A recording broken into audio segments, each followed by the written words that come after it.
Hey everyone, it's Matt from Free Associations here.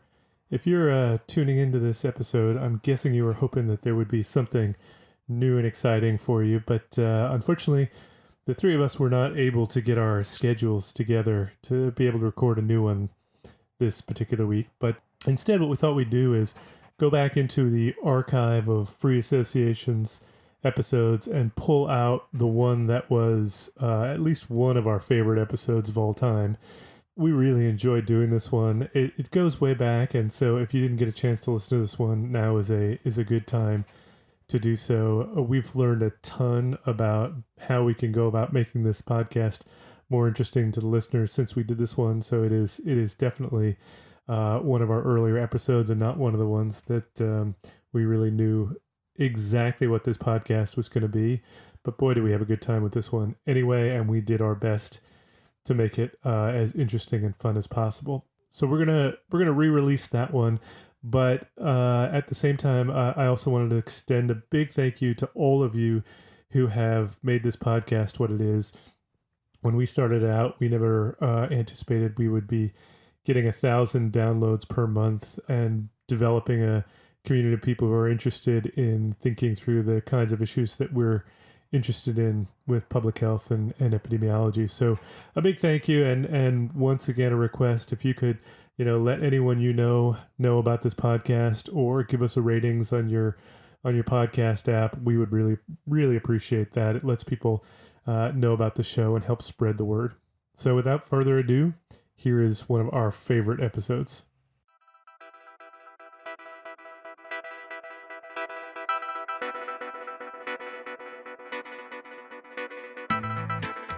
Welcome to Free Associations from the Boston University School of Public Health, the Public Health and Medical Journal Club podcast for anyone who throws things at their television set when they hear the new medical research that contradicts what we've been previously told.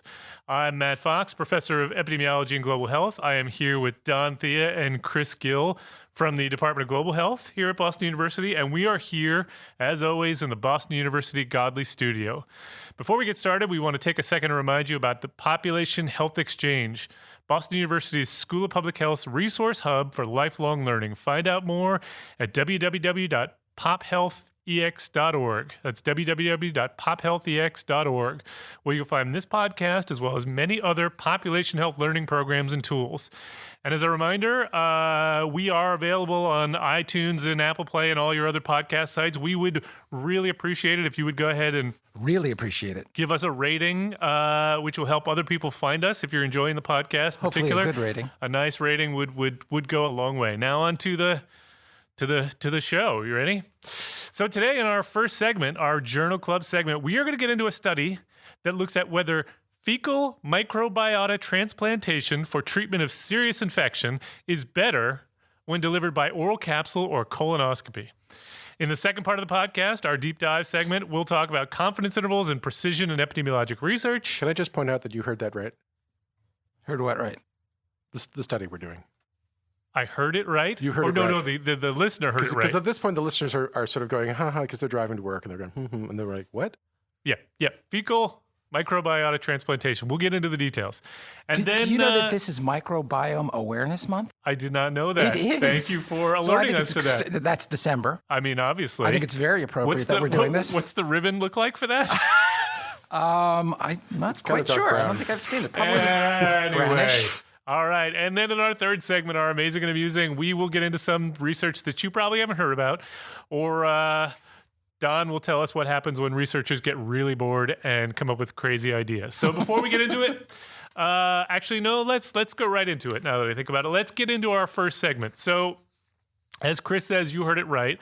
In this first segment, we are going to get into a paper that describes a randomized trial that looks at whether fecal microbiota transplantation, and these guys can explain that to you, whether it is better delivered through oral, capsule, or through what? Colonoscopy. So A long A tube, log tube inserted from below, all the way up to the cecum, which is the juncture between the large colon and the small colon, in which the fecal matter is injected. Wow. Technically, there's only one colon. Wow. Okay. But we knew what you meant. So the idea is to figure out whether or not this helps with recurrent C. diff infection, which I'm sure you guys can tell us a bit more about when we get to it.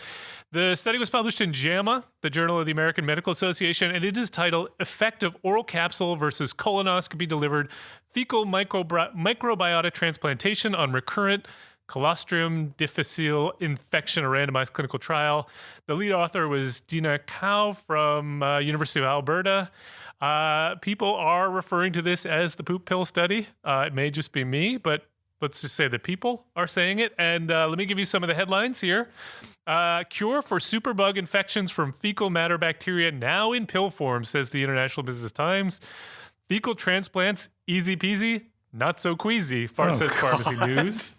Would you take feces pills if they saved your life? Nauseating capsules, which are 96% effective, could be the future of deadly C. difficile treatment as antibiotic resistance grows, says the Daily Mail. That is a long one. What? That was the title? Yeah. Yikes. Nova just simply says the poop cure. And then I will also point you to there was JAMA actually had a commentary on this article, which was entitled "Capsules for Fecal Microbiota Transplantation and Recurrent Clostridium difficile Infection." Clostridium. Oh, I keep saying that wrong. Clostridium. Sorry, Clostridium difficile. Angina. Oh. Shall we start all over? Roll it back, Matt. Roll it back. I had a chat with my wife, and she disagrees with you on that one, too. The new way forward or a tough pill to swallow. That's the JAMA. That is from JAMA. I like the title of, there was a New Yorker article on this. It was called The Excrement Experiment. Oh, good boy. Wow. This is just one of those where they've got to go for it. Yeah, and I want to say up front before we get into the details here that there's obviously a lot that we could riff off here. I do want to point out this is a really serious infection. This is true. That does lead to death for some people. So we are not in any way poking fun at the people who suffer from this infection, but it is a really odd, outlandish concept. Cure. So anyway, so let's get started. Don, can you give us the breakdown of what they did in the study and why they did it and whether or not you think it worked? Sure, but what I wanted to do is give a little bit of background on C. diff. Okay. So it's how do you say it again? C. diff? No. Clostridium difficile. Clostridium. That's the organism that ordinarily lives in your colon and is in balance with the other microorganisms in your colon. And when you take antibiotics, you could disrupt that balance, and there's an overgrowth of this one particular organism, which can occasionally produce a toxin. And it's the toxin that produces the diarrhea. And it afflicts about 500,000 people every year, and about 14,000 people actually die of it. So this is a very serious illness. Yeah. Serious. And why not just treat it with antibiotics? And the typical antibiotic treatment is to swallow an antibiotic that is not actually absorbed into the bloodstream, but is active within the colon itself. It's called vancomycin. And it works fairly well, but it doesn't work all the time. And a lot of times what happens is that this infection comes back. So you get recurrent C. diff colitis. And it's not a completely outlandish idea, because apparently what is not a completely outlandish idea? Using fecal matter in transplantation, because I was unaware of this but did a little bit of digging, and apparently the first fecal microbiome transplantation occurred in 4th century China. It was called yellow soup. Say what now? It was a fecal suspension and a remedy for severe diarrhea by Ge Hong, apparently, is the Chinese physician who first discovered it, and he thought it was a cure for malarial fevers at the time. Wait, can you say specifically what this is? What are you talking about here? When you say it's transplanting somebody else's feces into your gastrointestinal tract. Okay. So you're in essence reintroducing somebody else's bacteria and colonizing your GI tract with, quote, normal bacteria. And you say this isn't the craziest idea. This sounds to me like the craziest idea. This sounds to me like rule number 1 of public health is we don't do this. Right. Well, under most circumstances, there are many reasons not to. Yeah. But Don's right. I mean, did you know also that the Bedouins do this currently? This is a common therapy that the people with dysentery are treated with sort of a tea made out of camel dung, which is I don't know if I would doubt there are any randomized controlled trials, but this is a common therapy for dysentery. Okay, interesting. In many parts of the world, and as Don's saying, it's it sounds bizarre, but actually it kind of makes sense because bacterial gastrointestinal diseases are are basically a dysregulation of the microbiota in various forms. And C. diff is like sort of the perfect example of that. Sort of hanging out in the corner, waiting to overgrow, and once it overgrows, it then does bad things. Yeah, I mean, it was sort of ironic because on the news today, they were talking about this the first large-scale, scientifically rigorous probiotic study for children with various gastrointestinal complaints, and they're trying to change the course, the clinical trajectory of these various conditions by supplementing a single organism into the intestinal ecosystem, and yet what a stool transplant is essentially transplanting an entire microbiome. Okay. Which one would think, in some ways, if you're taking it from someone who doesn't have gastrointestinal complaints, it makes great sense. Interesting. It's sort of fascinating. All right. So So apparently in the United States in 1958, there was a surgeon, Ben Eisman, in Denver, who gave it to post-surgical patients because pre-surgical antibiotics are ordinarily given, and some of his patients would develop colitis afterwards. So this is not the first time that this has been questioned. In fact, in January of 2013, there was a New England Journal of Medicine article which did a randomized controlled trial of FMT, we're calling it, which is fecal microbiome transplantation, versus vancomycin, which was the best alternative therapy. And vanco was, they had to stop the trial early because vanco was effective only 30% of the time, and the fecal transplant was effective 96% of the time. So it blew everybody away. Incredibly impressive. Really works. So then the question that we're discussing here today about this paper is, what's the best way to get it into you? Because in that New England Journal paper, what they did was they did the colonoscopy, which is it has to be done in a hospital or surgical unit, and it's got cost, and it's got there are complications, risks, all sorts of risks. It's very difficult to do to somebody who already has pseudomembranous colitis in the giant intestine. Right, because the intestine risk of perforation fragile. is huge. Yeah. So in any event, that was the question that they were asking. So that they set this up as an unblinded, non-inferiority study of 116 inpatients and outpatients who had at least 3 episodes of recurrent C. diff diarrhea.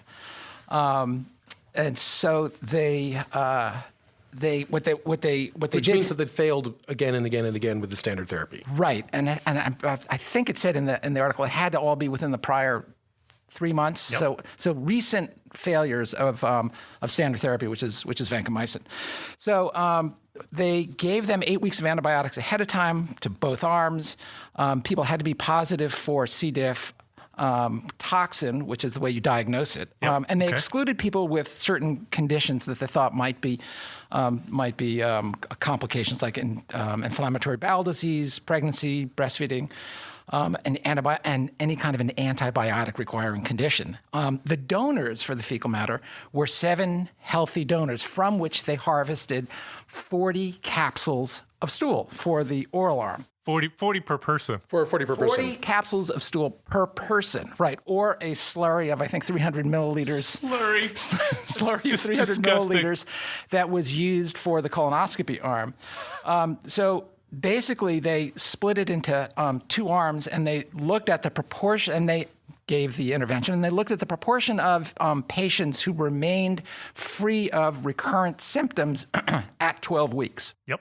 And in essence, I think all but 4 were successful. And in fact, those 4 that had an episode of recurrent diarrhea at 12 weeks, when retreated with the initial course that they had gotten, they in fact got better. So it was a very successful trial in which the non-inferiority of the oral capsules was established in comparison to the colonoscope delivery method. So pretty impressive. Yeah, it was pretty impressive. But I think also one of the interesting things is they looked at a couple of other endpoints, which were adverse events, but quality of life and what I call the ickiness factor. Mm-hmm. Yep. I thought that was really pretty interesting. And in the ickiness factor, apparently 30% in the beginning characterized the idea of fecal microbiome transplant as being unpleasant, gross, or disgusting. Wait, oral or any? I think any is what I think it was. I think it was the concept of taking on somebody else's stool. Yep. And then afterwards, 79% of them said it wasn't as icky is not the term that they use in actually writing No, the the paper. terms were gross, unpleasant, disgusting. Right. So 79% at the end, after the procedure, said it was not as icky as believed. 97% would do it again. And I think it's really important to note that Presumably if they needed it. Right.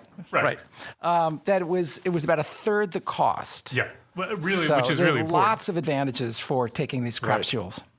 Did you say crapsules? I did. You did, Don. Come on. You've been planning that all weekend. I just thought when of did you think of that? Come on. I just thought of that. I don't know. Does that stay on the pod? No, We'll that take that definitely out. stays on the pod. Come on. I think that's okay. Okay. That's not going to All give us. right. That's not going We to give us will, an explicit rating, We is will it? allow that. We'll allow that. Chris, to you. So give us. Wait a second, Matt. That, Don is- that Still going. implies to the listener that there's all sorts of stuff that has been edited out in the past, and I'd like to say that in fact almost nothing has been edited out. No, but I would like to point our out. great shame. I would like to point out that on the episode that they're listening to, we've edited out about a half an hour already of things that Don in That's particular has not said. true. That's No, not true. That is not true. That is absolutely not true. All right, so Chris, give us your take on this study. Is this a Episode good study? 13, we had to edit that one out entirely. That was a bit of a Oh, wait a minute. This is episode 13. exactly. All right, give us your How lucky. Give us your take on this study. A good study, bad study. Are you convinced? And would you take the treatment if you had to? Yes, and yes. Okay. Yeah. The podcast is over. The podcast is over. As I was saying up front, I think that the idea, the theory, the biological plausibility of this is really high. You buy this? Totally. Yeah, I absolutely buy this because the intestinal flora is essential. It's not like it's not like there's this mass of bacteria in there doing nothing. They exist in this sort of complicated symbiosis with the body. And in truth, we really do not yet understand what that symbiosis is about, but it is increasingly clear that this is a very important balance. And then, There's a whole bunch of chronic diseases that we're now identifying as being associated with this dysbiosis. That's absolutely right. I think if you go look at other disease states, like there's fascinating studies done in mice, where there are differences in the microbiome of mice that are morbidly obese from mice that are slender. And that you can transplant the gut of the slender mouse to the obese mouse and they will lose weight. And conversely, the obese mouse's intestinal microflora will cause the skinny mice to gain weight. So it totally makes sense to me. And it's probably goes way beyond just the balance of the bacteria, though that's very important because there are three factors in this. One is the genetic makeup of the host. And how it is able to interact with different bacteria based on its genetic predisposition, shall we say. There's the immunologic responses between the host and the pathogens in the gut, and then there's the composition of the gut itself, the microflora, and all three of these are in this sort of complicated, reciprocal, one would have to imagine sort of in sort of a balance. indecipherably complex set of relationships, but very important. But it's not just that, because when you transplant the microbiome of a donor, you're also transplanting all the contents of the secretions of the donor into that came along. We're right. So it's like the intestine is filled with secretory antibodies. Okay, it's absolutely filled with chocolate block, filled with intestinal IgA molecules and IgG molecules that are, part of the fight that is going on between the immune system and the bacteria, and also sort of many innate factors that are secreted into the gut. And so when you transplant the slurry, as Don was saying, which is a cooking term. It's a term we all learned in basic chemistry. Is this a term that's actually used, though? Everybody will be aware with yes, absolutely. This is a term that's used Slurry. in the medical world? It's when you take a sort of a solid mass and you mix it with water into kind of a mush. Which doesn't dissolve. Did you read the supplemental right. material on how to make the slurry? I don't, but everybody will be familiar with it because this is the most commonplace slurry that people see regularly is cake batter. Cake batter is slurry? I'm never gonna be able to eat cake batter Cake again. batter is a slurry. What It about cookie specifically dough? says in the instructions, you put the poop Whereas in a Jell-O bag. is not. You put the poop in a bag and then you mash and squish the bag with hands until liquid is homogeneous. hands. And I could say you can 3 use to a 5 spatula minutes. and add a cup of a dash of Then vanilla. wash hands. And then you got Specifically cake batter. says, then Yeah, it's wash the hands. same thing. Right. Well, Gross. you should also wash your hands after you make cake batter. Obviously. So I think it makes sense, and I think it's really interesting that the delivery route did not matter, that this may be a volume issue, because in the past when they've tried to do this, and there's been suggestions in less rigorously designed trials that the colonoscope delivery method is superior to the oral method when delivering it through a nasogastric tube. But a nasogastric tube is very difficult to deliver high volumes compared with the colonoscope. And so it may be that there's a dose-response relationship, which would also make sense. No, but here they balance that by having actual gram for gram the same amount of stool being transplanted. But they also pre-treated everybody with vancomycin, and they made sure that nobody took proton pump inhibitors which could kill the bacteria. So that the stomach acid was decreased. So that's right. That gave them sort of a more of an equal playing field. So I think this was a much more rigorous design, and like I said, I think the biological plausibility is really high. Yep. And I have to say, my God, as a clinical infectious disease doc back in the day, Clostridium difficile infections were the absolute bane of my existence, and it made my patients miserable, and it killed quite a few of them. And we were aware it's getting worse over in time. the trenches, right? That this was a disease I remember as a resident that was common and vexing but curable. And by the time I'd become an ID fellow, it was severe, catastrophic, and occasionally fatal. And there are many moments where I was like, wow, C. diff really seems to be changing its nature.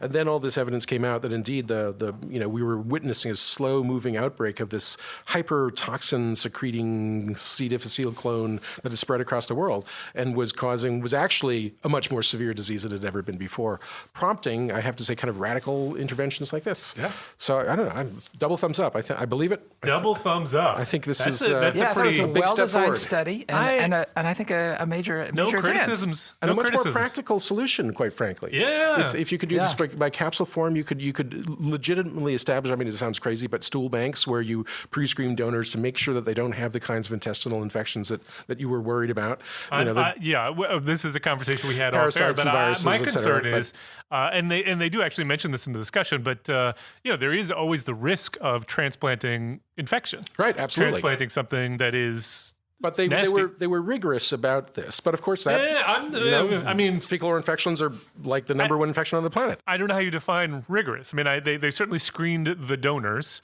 for whether or not they were currently experiencing any illnesses that would be indicative of pathogens. But I don't know. I mean, is that the same as looking for pathogens? I don't know if you can do that. Well, obviously you can't rule it out because there's a lot of them. There's a whole lot of stuff going on in there. But this has actually become an industry. There's in fact an organization in my hometown, Medford, Massachusetts. Oh boy. That is it's called. How do you know about this, Don? It's called Open Biome because I walk past their offices on a regular basis. Walk past or walk in? They screen people to be donors, and if you get through the rigorous screening process, and it's, from what I understand, quite rigorous, only about 10% of people actually get past the process, you become a donor, they will give you $40 per sample. Per sample. Per sample and they have chronic long-term donors, and they have in fact donors that are so good that they've provided them. How do you define so good? No, they've provided them specific, really good names. Like there's one who's named Vladimir Putin, another one Winnie the Pooh. Yep. These are their code names. Code names for the really good donors. These are like awards. Dumbledore. Oh, come on. And my favorite is Albert Einstein. No, stop it. Stop it. This is an MIT spinoff, right? These are the brilliant minds of the world. Okay. Right. No, they're They're doing very well. They're selling it. They sell it only almost at cost, $250 a sample, and they're sending stool all over the world. Apparently, I found out there's a website called The Power of Poop, in which they provide you with instructions for how you should go about freezing your own poop in case you need it at a later date. The website did not look particularly reputable to me, such that I would say you should go and follow this, but I just tell you that it's out there.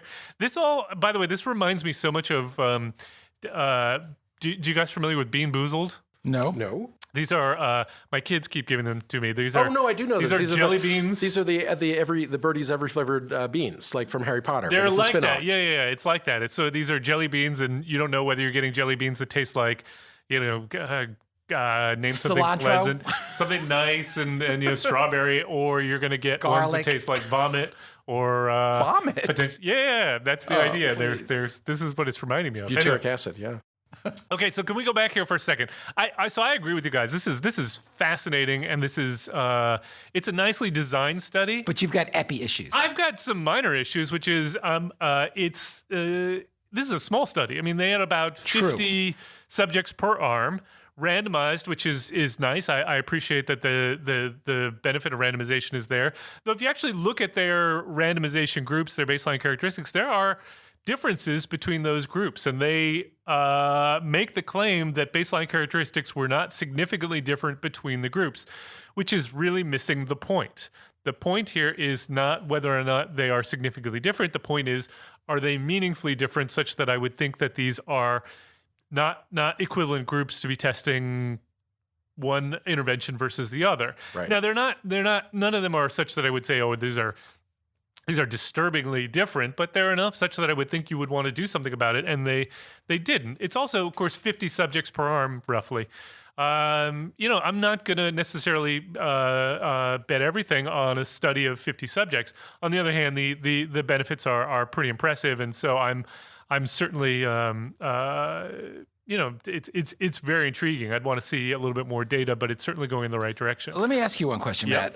They did a formal power analysis, and they determined that they had 80% power to detect a greater than minus 15% difference between the two groups if colonoscopy was 90% effective. Yep. And it turned out that the number of individuals in each arm that were actually analyzed per protocol were 53 in the capsule and 52 in the colonoscopy group. Yep. What do you think about that in terms of their not having achieved their predetermined sample size? So they didn't hit the predetermined sample size, but they were within their predetermined non-inferiority margin. So we should say a non-inferiority trial is different from the typical, what we refer to as a superiority trial, the typical study that we think of where we put, say, a new drug or a new treatment head-to-head with placebo, where we expect there's really not going to be much going on, and we expect our new drug or our new treatment should be better than placebo. Here's a case where you don't have a placebo comparison, and the reason you don't have a placebo comparison is there is already what's considered to be an effective means to transplant this stuff, and therefore it's unethical. It would be unethical to compare to a placebo. So in a non-inferiority trial, we say, okay, all we're going to try to do is prove that this one is no worse than the treatment. And you have to specify in advance what you think of as no worse than. And in this case, they said minus 15% on the limits of a difference. I believe it was a difference, confidence interval for a risk difference, a difference between the two groups, which 15%, to me is that's big. quite wide. And that's why their sample size is so small. I would have loved to have seen this done, with a risk difference of maybe 7% or 5% or something like that. That said, as I say, I don't dispute the results so much as I just want to see this confirmed before I'd say, it's definitely better. But the results are pretty impressive, and I didn't have any major issues with it. Can I just to sort of touch up on that. I mean, the main concern about a non-inferiority trial would be that you have you achieve a result which satisfies your statistical definition of non-inferiority. Yep. Right, meaning that it falls within this thing. But like, say hypothetically that it was 14.99% less efficacious than that the oral was 14.99% less efficacious than the colonoscopy. You would have satisfied the statistical definition of non-inferiority, but a rational person would look at it and say, well, actually, it's 15% worse. Well, hang on. That's only on the confidence limit.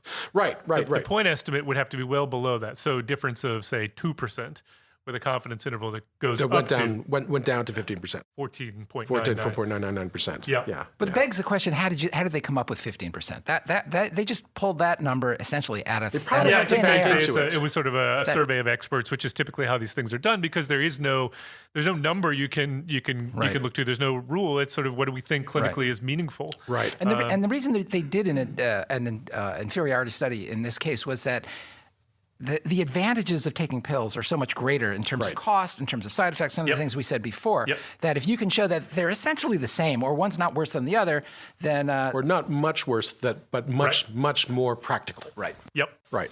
All right. I want to end with just by pointing out, as Don says, they did have some surveys that went along with this. As Don says, they asked people whether they found this They let them choose categories to represent their feelings about fecal transplantation, which went from neutral, natural remedy, innovative treatment, disgusting, unpleasant, gross, unsanitary, risky, or unsafe.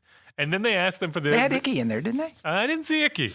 No. And then for the group that actually got the pills, they asked them, did you experience unpleasant taste or smell with the pills? And my sense is that people didn't really. They probably shouldn't. But they double capsuled them. That's right. Oh, okay. The double capsules. It was two. Like usually, you put your powder into a single gelatin capsule, but here they actually used two capsules that like nested like Russian dolls. To, I think, basically alleviate the concern that they might rupture or they might break apart. Yeah, but 40 pills. I know, it's a lot of pills. That is a lot of pills. You have to swallow them. And you got to wash it down with a lot of fluid. And one of the people who You've was... had that sensation where you've got a capsule that's sort of stuck in your esophagus. I don't know if you... Yeah. Oh. I don't know if you noticed in the fine print of the flow diagram, but one of the subjects in the capsule arm crossed over into the colonoscopy arm because they could not swallow 40 capsules. They got to 8 and they said, I'm done. Never again. Yeah, I'm done. Yeah, It's a lot fair of enough. pills. It's a lot of pills. All right. Well, I would like to commend us for that discussion. That was moderately mature. Well done. Right. All right, so let's move on to our second segment, in which we're gonna take on a topic that we're sort of dancing around the p-value issue, and we're gonna instead focus on confidence The poop value intervals. issue. Oh, Sorry. No. Sorry. He went there. He went there. Someone was gonna have to, and he boldly. You knew it was going to be me. How confident are we in this? Oh, children. Okay, so as I've said before on this podcast, I'm a big fan of confidence intervals. I much prefer confidence intervals over p-values. These are the different ways that we use to represent the random error in a study. And I don't want to get into my dislike of p-values too much, other than to say that I much prefer confidence intervals over p-values. Because I think that they get at much more information than a p-value tells you. A confidence interval tells you about precision of a study. You know, how precisely did we measure what we say we're going to measure?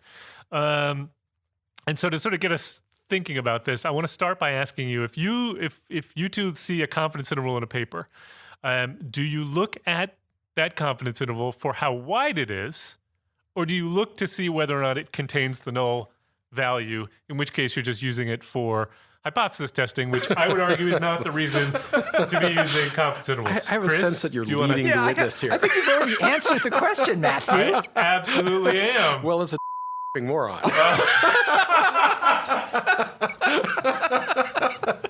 You disagree. No, I confess I probably do a little bit of both. Is that the right answer? Wrong answer. Okay. No, there's Why? so much Why? more information conferred by a Right. confidence Oh, interval. Don drank the Kool-Aid. I appreciate that. Yeah. Well, I Why? mean, p-values do a dichotomous disservice, right? A dichotomous disservice. Say more about what you mean. So it artificially splits the world into two camps, true and not true. And so you got like p-value equals 0.06, and you're like, oh, darn, we were so intending to publish that. Versus p-value equals 0.04, and we're like, we're in. Yeah, so here we go. I would be clear It's true. I would be clear to separate out though. You are even there. You're conflating p-values and hypothesis testing, which are two different things. You can have p-values in which you ignore hypothesis testing altogether, and you just say we found a p-value of 0.067, and therefore there is some support for the null, but not as much as, say, if it was Right. lower. All of that, trying to take into account the bias that's in the study. But the question is, why are you looking for the null value in your confidence interval? What does that tell you? Well, it is actually not telling us very much. Is the not. truth? It really is not, No. because it is a continuous outcome, and it actually is illogical to dichotomize it, and we just do it by convention. But it's simply that the statistical field drew a line in the sand and says here's true and here's not, and yet there is there's nothing but air between those two distinctions. Yep. And it is an unfortunate dichotomous disservice we've done to the scientific community. And it's also, when you think about a p-value of 0.05 means that essentially 5 times out of 100 chance would indicate Careful.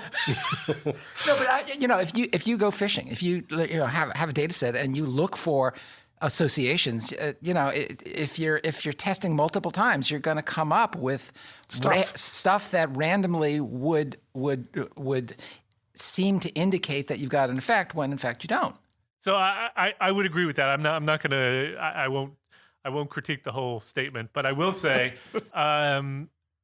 we should probably back up a little bit to say that for anyone who's not familiar with this, that we have to have some, or we typically want some way in studies to think about this idea of random error. You know, if you think about this in a sampling context, the idea that if I were to flip a coin 10 times and it came up as heads 8 times, we wouldn't think, oh, there's something weird of this coin. We would just think that's sort of, when you have a probability of 50%, and you only flip the coin 10 times, it might not come up exactly 5 times. And so we're trying to quantify. In fact, usually does not. How much things in this particular, how much things might be sort of just associated just through sort of processes of random error. And I would argue, though, that I don't think that the point of the confidence interval is even gets at it. It has to get at the point that you just made about dichotomizing a what is effectively a continuous measure, the p-value. For whatever reason, when hypothesis testing came along, we made this determination that we would set a limit at 5%, and if you were below 5%, then we could declare statistical significance, and we imparted meaning to that somehow gives your study almost religious myth. That's given your study result meaning, and everyone is trying to get their results to below 0.05, which results in this concept of p-hacking, this idea that you just keep adding one more variable to your analysis until you get a significant result. But leave that all aside. I mean, I think the whole point of the confidence interval is that it tells us about precision, a different concept from random error. It tells us, have we measured what we said we measured precisely or not? And I would to do this, I would say, if we have a study that finds no effect of some exposure on some outcome. So let's say we just did this study here, and it was we were comparing the poop pill to placebo, and we found actually the rates of cure were actually identical. Well, that's useful and meaningful information if we think we've measured it well. It's just important to know that two things are not related as to know that they are related, and related causally in particular. So if I find that the rate of cure between the poop pill and the should stop using that example, and the placebo are identical, but the confidence interval around that is really wide, then I'm saying, well, I don't actually know very much. Right. You don't really know that they are. You can't cheat by underpowering your study. Right, because I would find no significant difference, but no meaningful information. Whereas if I find no difference and a really narrow confidence interval, that says, well, we actually know for sure, or assuming there's no bias and we can reasonably rule that out, that there is no effect. And that's important. Precision, I think, is what matters, not significance. So it's sort of analogous to looking through a pair of binoculars at an image, and it's completely out of focus. You think, well, maybe there's two things there. I can't really tell. They're kind of blurring one with another. And then when you put the binoculars into focus, you can see very precisely whether there are in fact two different images that you're looking at. And that is sort of giving you greater precision to be able to distinguish these two objects that are in your field of view. And the ability, that was an interesting analogy. And the ability to focus is driven by sample size here. Right. That focuses the tune to the binoculars. I do also want to make I want to just emphasize the caveat that all of this, whether we're talking about confidence intervals or p-values, are judgments about statistical significance seem to be what drive findings that get published in much of the literature. Not all. There are definitely journals that focus much more precision, but generally speaking, a p-value of less than 0.05 seems to be really important. It misses the point that p-values are only valid in the case where a study is measured, where the results have no bias whatsoever, which is non-existent in the world for all the reasons we talked about. And explain that. Explain what you mean by that. Well, so much of the theory around the statistics center on the idea of randomization, the idea that we've done the randomized trial version of the study, not the observational study. If you do that, at least we've minimized the probability of severe confounding. You can still have, of course, misclassification and selection bias, but all of these statistics are based on the idea that I have the perfect study. And when we know we don't have the perfect study, trying to draw conclusions based on a p-value just below or just above 0.05, even if we wanted to, wouldn't have the meaning we'd wanted to. And therefore, I think this focus on p less than 0.05, and I didn't want to talk about this, but apparently you guys goaded me into it, is misguided. So there you go, folks. As promised from the last 10 episodes, that is the Matt Fox P-rant. No, Matt, I do want to mention one point. No, not a P-rant. But you were very specific in the terms you used. I was? You said over and over and over, precision as opposed to accuracy. Precision, yes. And you're a smart guy, and I know that you did that. You're doing that on purpose. So could you just explain to the listeners, what do you mean by precision versus accuracy? Yeah. So when I'm talking about precision, I'm talking about how wide is the confidence interval around the point estimate, the difference or relative effect that we're observing. So in this particular study, the Poopbill study, there was some difference between the groups, say like a 5%. I actually don't remember what the number is. I don't know if you guys do. I think it was 0%. Was it really? Yeah, it was It was right on the mark. No difference at all. Yeah. Okay, it was 0%, and then they calculated a confidence interval around that, which they only did a one-sided confidence interval because it was a non-inferiority study, which went to minus 6.1%. So let's say it's minus 6. Let's just say it was 6.1% on either side. That says to me, you've measured that null effect, that no difference between the groups, reasonably precisely. Because if you told me it was 6%. 6% difference, but I can get a pill instead of a colonoscopy. I'm going to take that. I'd be okay with I'd take that. So I would say that's reasonably precisely measured. Whereas if you told me the point estimate was 0 difference between the groups, 0% difference, but the confidence interval went from minus 50% to positive 50%, then I'm going to say, well, actually, I don't really know what's going on. So precision to me is how wide is that confidence interval such that I feel like I know whether or not I've measured what I say I'm measuring well. Right. And that would be the equivalent of Don's taking the binoculars and throwing them way out of focus by severely, deliberately underpowering your study and having a randomized trial of 10 and 10, where the confidence intervals are going to be so wide you can drive a semi tractor trailer truck through it. That's the one. That does not show non-inferiority. It shows and lack of precision. And accuracy?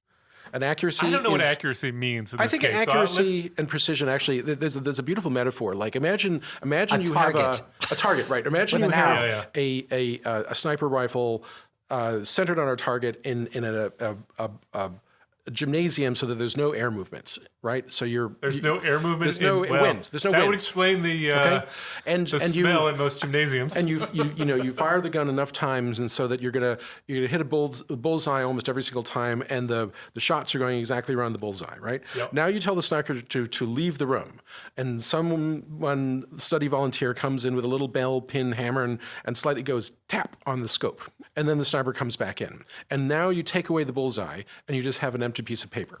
And so the sniper then starts firing the gun, and the bullets again, hit a tight pattern on the paper. But what you don't know, what you know is that the clustering of the bullets is precision, right? Yep. If they all come close together, that's a very precise. Yep. It's a very reliable rifle. Okay, it's very reliable. But what you don't know is whether it's hitting the bullseye. And so if you then superimpose the paper on it, where the bullet was, you can see, you might find that all the bullets are clustering in a very small region, but very far away from the bullseye, and that's bias. Okay, so that's the difference between accuracy and precision. I would not call that accuracy. I'd call it validity.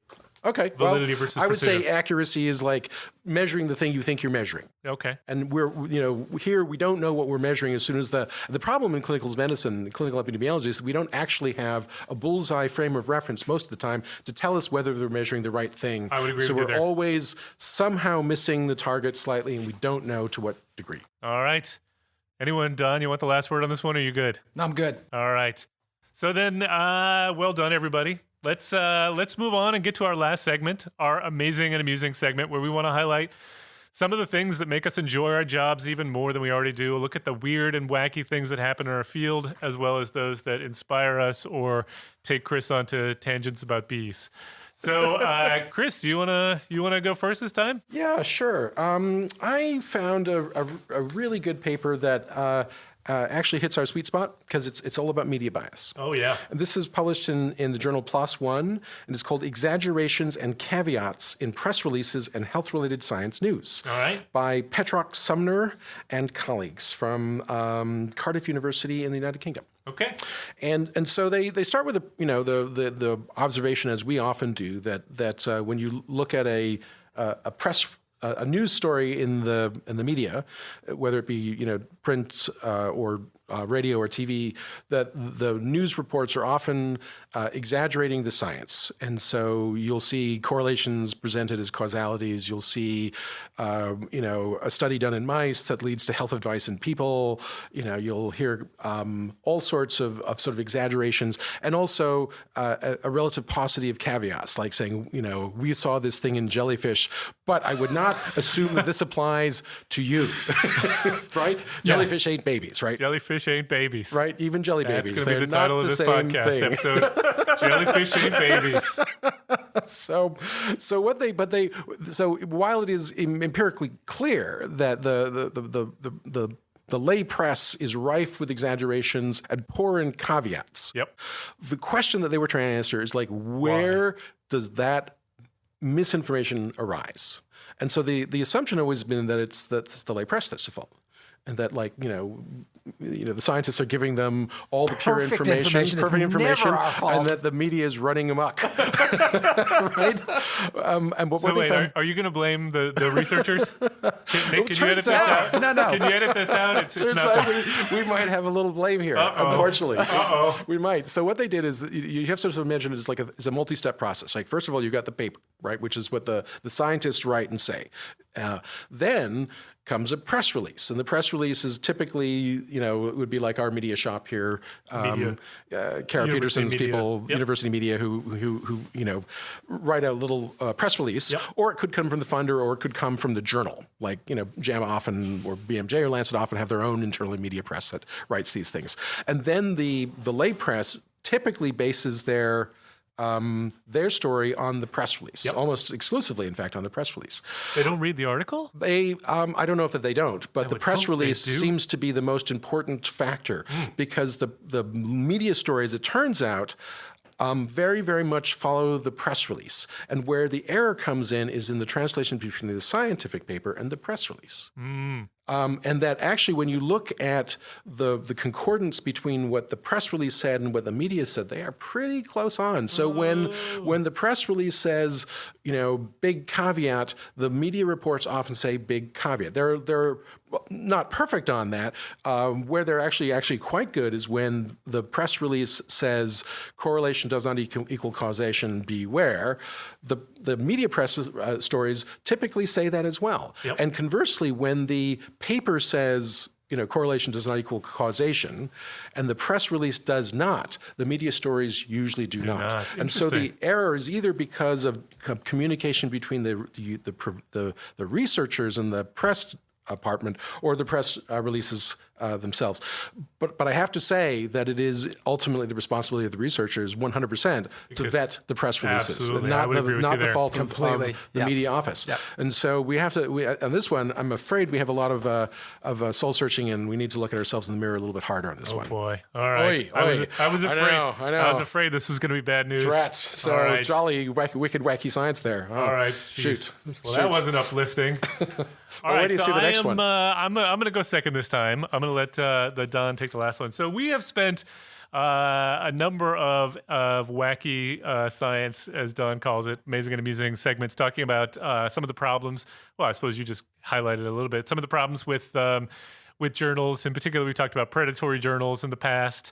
How many would you say emails do you get a day from journals that you've never heard of, asking you to submit a paper or become a member of the editorial board? Minimum 5, maximum 15, Yeah. 20. And why is it, explain to me, this is an aside, but why is it that when I put them when I hit the junk thing, they never end up in my junk folder? They manage to penetrate my spam detection. And they keep coming They- back. oh, yeah. It's like They boomerangs. don't go away. Yeah. They start a new email. I don't know what it is. Have you discovered the answer? No, I have not. No, that's not about this.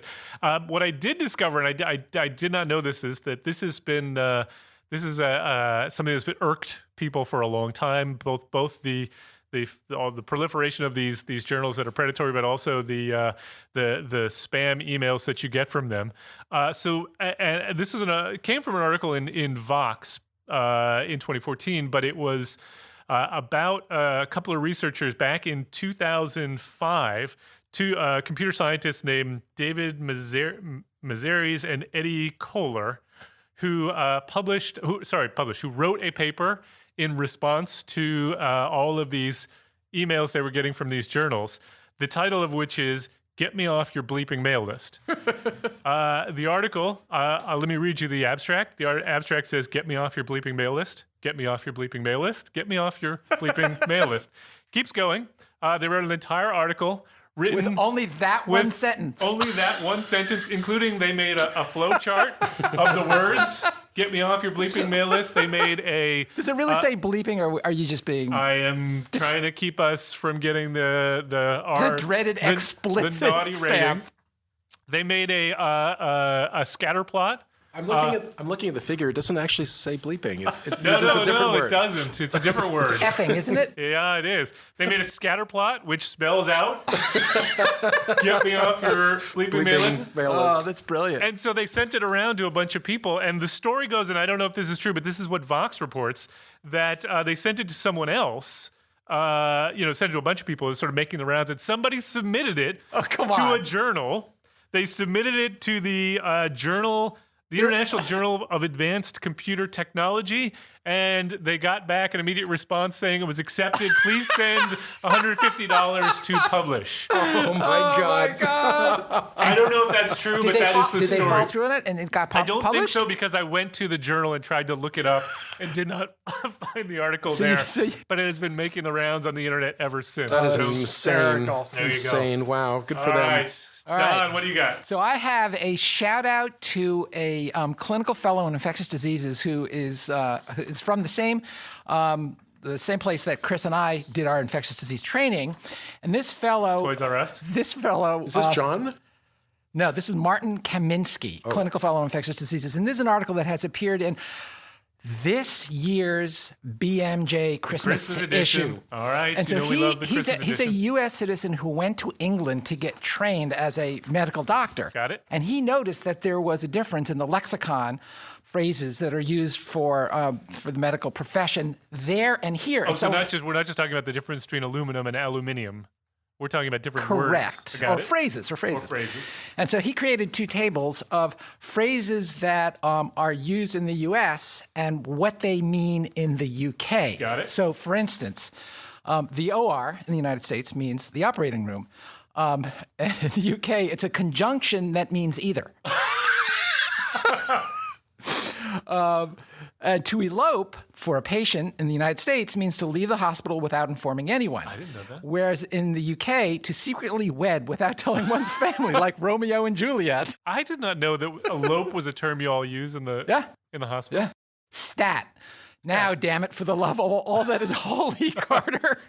Something that I assume to have been said on ER. And in the UK, something that is only written on drug charts and said aloud on US television programs. Yeah. Okay. And that status post is a very technical sounding phrase simply meaning which was treated with, such as Mrs. Jones has had a myocardial infarction, status post PCI. Which was treated with. And in the UK, it is an elite post. So to turn it around, those things that are said or discussed in the UK would be theater. In the UK, is short for operating theater. Whereas in the United States, it's a place where patients go to catch a show, maybe Les Miserables. That's where Romeo and Juliet happened. Right. The junior doctor in the United States is a doctor in training that is below the grade of... I'm sorry, in the UK is a doctor in training that is below the grade of a consultant, whereas in the US, it's a small doctor. Self-discharge in the UK is when a patient leaves hospital against medical advice, and in the US, it's an undesirable fluid flowing out of one's own spot. I had a feeling we were going there. And then my favorite is GMC in the UK means General Medical Council, the National Medical Licensing Board, whereas in the United States, it's a U.S. company that makes pickup trucks. Very good, very good. Okay, so you have made it to the end of our program. If you got any feedback on this or any other episodes, or you want to suggest a study or a topic for us to take on, you can tweet us at PopHealthyX, or you can tweet me at ProfMattFox, or Chris at id.gill, or Don at dthea1. Or you can find us on the Population Health Exchange website. That's www.pophealthyx.org. We want to thank Leslie Talalian, Director of Lifelong Learning at BU School of Public Health, for supporting the podcast, and Nick Guler for sound and editing, of which there is apparently going to be quite a bit on this particular episode. So thanks for working overtime, Nick. Thank you for joining us. We hope you enjoyed it, and we hope you will download our next episode.